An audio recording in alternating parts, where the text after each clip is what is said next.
Good morning students.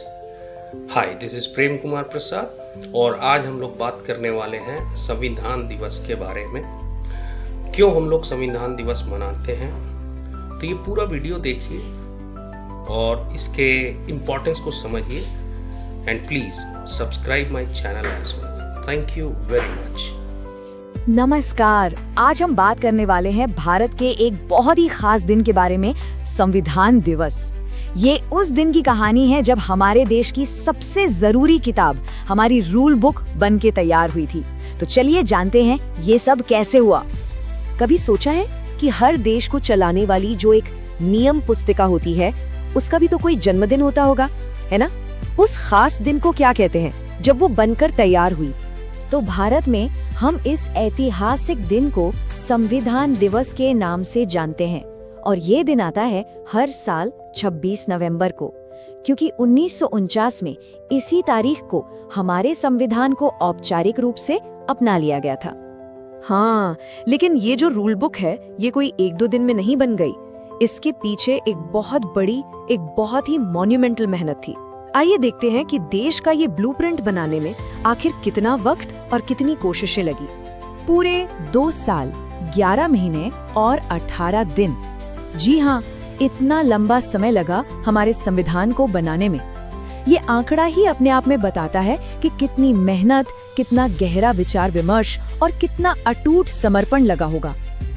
तो ये पूरा सफर शुरू हुआ 9 दिसंबर 1946 को, जब संविधान सभा पहली बार मिली। इसके बाद एक बहुत अहम दिन आया, 29 अगस्त 1947, जब मसौदा समिति बनी। फिर सालों की चर्चाओं, बहसों और संशोधनों के बाद आखिरकार 26 नवंबर 1949 को हमारा संविधान बनकर तैयार हो गया और उसे अपना लिया गया। और इस पूरे विशाल काम के जो सूत्रधार थे, जो मुख्य वास्तुकार थे, वो थे डॉक्टर B.R. अम्बेडकर। मसौदा समिति के अध्यक्ष के तौर पर उनकी भूमिका इतनी ज्यादा जरूरी थी कि आज हम सब उन्हें संविधान का प्रमुख वास्तुकार के रूप में सम्मान देते हैं। तो चलिए, ये तो हो गई बनने की कहानी, पर सवाल ये है कि आखिर इस नियम की किताब के अंदर है क्या? वो कौन सी बड़ी बड़ी बातें हैं, कौन से सिद्धांत हैं जो आज भी हमारे देश को रास्ता दिखाते हैं? हमारे संविधान की आत्मा उसकी प्रस्तावना में बसती है, जिसके 4 मजबूत स्तंभ हैं। पहला है न्याय, मतलब सामाजिक, आर्थिक और राजनीतिक हर तरह से सबके साथ बराबरी हो। दूसरा, स्वतंत्रता, सोचने की, बोलने की, अपने विश्वास और धर्म को मानने की पूरी आजादी। तीसरा, समानता, यानी कानून की नजर में सब एक समान हैं और सबको आगे बढ़ने के बराबर मौके मिले। और चौथा, बंधुत्व, मतलब हम सब एक दूसरे की गरिमा का सम्मान करें और देश की एकता को बनाए रखें।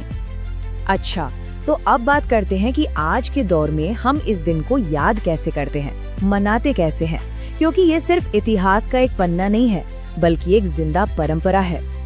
ये बात शायद बहुत लोगों को नहीं पता होगी कि 26 नवंबर को संविधान दिवस के तौर पर मनाने का फैसला आधिकारिक तौर पर 2015 में लिया गया था। इस दिन कोई पब्लिक हॉलिडे नहीं होता। इसका असली मकसद है नागरिक जागरूकता और शिक्षा, ताकि हम सब अपने संवैधानिक मूल्यों को फिर से याद करें और उनके प्रति अपनी जिम्मेदारी को समझें। तो इस दिन होता क्या है?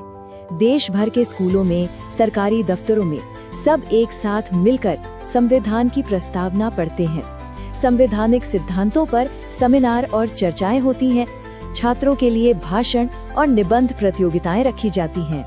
मतलब ये दिन पूरी तरह से अपने अधिकारों और कर्तव्यों के बारे में सीखने और सिखाने का दिन है।